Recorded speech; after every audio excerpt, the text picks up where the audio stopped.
Hello, everybody. Scott Golden here with the Golden Opportunities Coaching YouTube channel. Welcome to those of you who are new. Welcome back to those of you seasoned veterans of what we do around here. Actually, this is the Pro Wrestling Logic YouTube channel, and this is the November 30th, 1991 WCW Saturday Night Show, which is interesting because we're about a month from Starrcade. They're already hyping the Sting Luger match or the build to Sting and Luger for Super Brawl. This is a 1 hour, actually a 90-minute program, which actually runs just over an hour on the television side of things without commercials. Anyway, Johnny B. Bad is in the opening bout here. Johnny B. Bad at this point still doing the heel Richard thing, which probably wouldn't even fly today if you really thought about it. Anyway, this is a 90-minute episode featuring the opening comments from Sting regarding the attack he sustained at Clash of the Champions. Basically, he talks about Lex Luger attacking him, also talking about a segment of WCW Magazine hosted by Eric Bischoff, in which he discusses the feud between Rick Steiner and WCW World Champion Lex Luger, and they showed the closing moments of their match from the Clash. Bischoff then talks about the upcoming Starrcade Battle Bowl concept and how enemies could end up tag team partners. Footage of Liger and Benoit continues to go. Pegasus Kid, I think it's Benoit's deal here. Then we go down to Johnny Bad pinning Sergeant Buddy Lee Parker. 2 minutes, 17 seconds. Really basic match. Nothing wrong with it per se, but basically the highlight of that match for Johnny B. Bad's purposes anyway is the run towards Johnny B. Being able to hit kind of the couple of head scissors arm drags, and then ultimately the atomic drop followed by the sunset flip and the punch that kind of doing the knockout thing, kind of doing a Muhammad Ali meets Little Richard gimmick here. As mentioned, the Bischoff WCW Magazine thing, which they just stole from WWF Update, is just kind of goofy. Highlights of the Luger match from the Clash. I will eventually be covering all 35 Clashes, which should be fun because I haven't seen a lot of those in a long while. And so then we move to more hype around the Battle Bowl concept. Lethal Lottery concept, a pretty big deal. And ultimately, then we go to another in the series of matches. Arn Anderson up here. Arn Anderson, of course, is a member of the Enforcers and a member of the Dangerous Alliance. Dangerous Alliance still forming, not in fullness, I don't guess, here in 1991.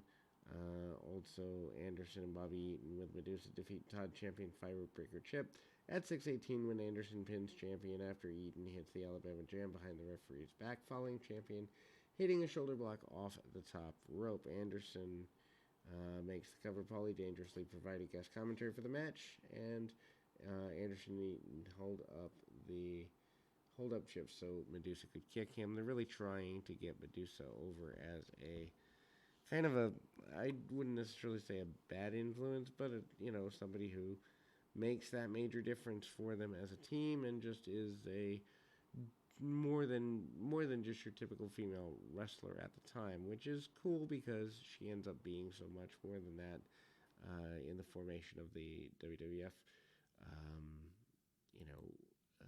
women's run and all of that. Anyway, so we can kind of continue. Bobby Eaton is phenomenal in this match, and we continue to see Eaton manage to get bounced around, big arm drags, back body drops by Chip and Champion, and then drop kicks under the chin. Super basic stuff, nothing necessarily worth worrying about, but some big, front face locks and all of that here. Ultimately, we managed to keep things going, and hard shots by the nature of the Dangerous Alliance members, Eaton and Anderson. They kind of cut that off, and again, they get a pretty good victory. The highlights of the same Liger match that we see in the next several weeks here in 1991 are a pretty big deal. Then we see Cactus Jack up next, which for him, here in 1991, Cactus Jack being part of anything is a good sign. Light heavyweight champion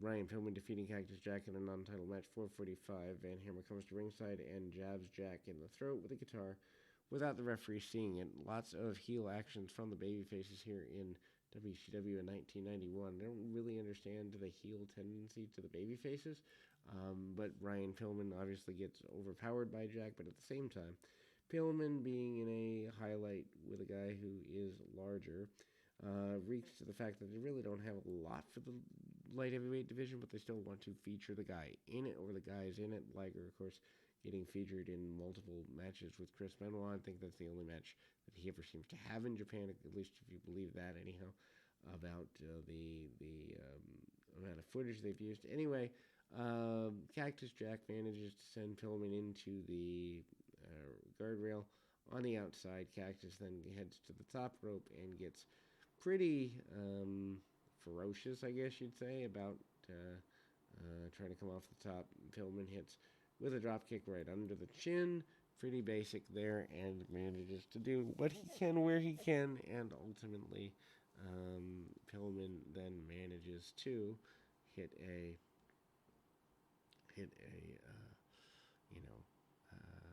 kind of a slingshot after the interference from Van Hammer on the outside. Van Hammer, of course, going to war with Cactus Jack in the coming weeks. Stunning Steve Austin up next in a TV championship match with the Arachnaman. Believe the title is on the line here, but Steve Austin here, the Arachnaman obviously is the wonder that is Brad Armstrong under a mask. Anyway, pins him in 6 minutes 36 seconds. When Arachnaman comes off the top rope behind the referee's back, Austin struck him in the face with the phone of Paulie Dangerously, and Rick Rude provides guest commentary during this match, during which it was stated that Rude would defend the title later in the week in Jacksonville, Florida. They still do plug house shows like they are a regional company, which is interesting since they're on TBS doing all of this. Brad Armstrong, under the Arachnaman character, does have a nice enough babyface run here where he's in control for the majority of the contest. Arachnaman gets cast to the outside by Austin. Really basic stuff here. Austin not really necessarily in a place where he's super ready to deal with things, but Austin again managing to hit the outside in suplex, beautiful moves, and he is ultimately in control. Austin at this time, probably I believe best in career. Obviously the cheap win with the use of the cell phone getting extra heel heat on him. Z-Man Tom Zink up next. Z-Man, a guy who at some level, I had forgotten he was as big as he was in the WCW run. He's kind of put on par with Brian Pillman at the time in 91. John Peterson is his opponent here. Looks a lot like Johnny Gunn, a.k.a. South Sincere eventually. Punch kick, arm drags, and eventually drop kick under the chin. Sting cuts his promo about the betrayal of Lex Luger and the difficulties with the Dangerous Alliance. Also talks about being worried about the condition of his knee post the Clash of the Champions. They show highlights of that, including Rude having the U.S. Championship. Think about this, less than 2 months after joining the organization, Rude is the secondary champion. So they really had big plans for Rick Rude coming in. Mr. Hughes ultimately is facing off against, I believe, Johnny Rich here. Hughes pinning Johnny Rich with a sidewalk slam, 2:19 during the bout. It's noted Sting would wrestle Hughes the following day on the main event. Not exactly sure that that was a good match. Hughes, lots of punches, kicks, and then again the sidewalk slam. Super basic match, as it were.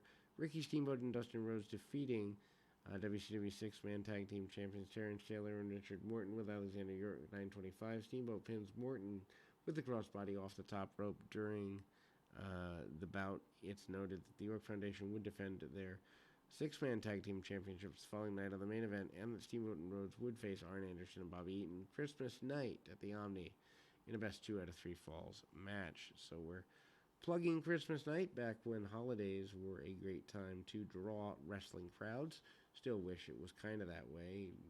Kids today don't even get to know, what a house show that has to draw money is. It's all television production, Hollywood junk, not a card that has to be built in a way that draws money. You'll get people to go to see the brand, which I guess is good for the promoters, but bad for the quality of the show that the fans are paying to see. And with the outrageous rates at national companies charge, I don't know that I would ever patronize a national company again, just on the basis of, it's the quality of product is lower, but also the overall value you're getting for your money isn't anywhere near what it was in the 80s, 90s, 70s, anything like that, just in quality of actual wrestling. Steamboat and with the Morton Taylor thing, though, Ricky Morton as a heel never really got over, but at the same time, it works from the bumping perspective. Steamboat and Morton could have been really lots of fun. Also, good experience for Dustin Rhodes. Rhodes stays in there with Morton for a good bit of time, cinching up on the arm, really learning how to work holds. Worth it for independent guys who want to go and check this out. Terry Taylor and Dustin Rhodes, also another good team. There's actually a bypass where it looks like they're going for crossbody early, doesn't end up happening. Happens a little bit later. Anyway, Ricky Steamboat managing to stay on things here, and Steamboat comes back in with Ricky Morton, tries to block the man off, tries to backslide him down and get things going in a positive direction. Steamboat managing to try to get everything back under his control, but does not get there, and ultimately manages to get Morton over. Big clothesline by Morton, and manages to get things, going in a positive direction there. So anyway, the short attempted cutoff there, suplex from the outside back in by Ricky Morton. Morton continues to be in control of the tempo of the match for a few minutes, and they run right to the end. Steamboat tags off to Dustin Rhodes. Dustin Rhodes cleans house and is able to get a victory for his team, which is good for the future tag team champions at this point. But anyhow, we'll be back with more right after this.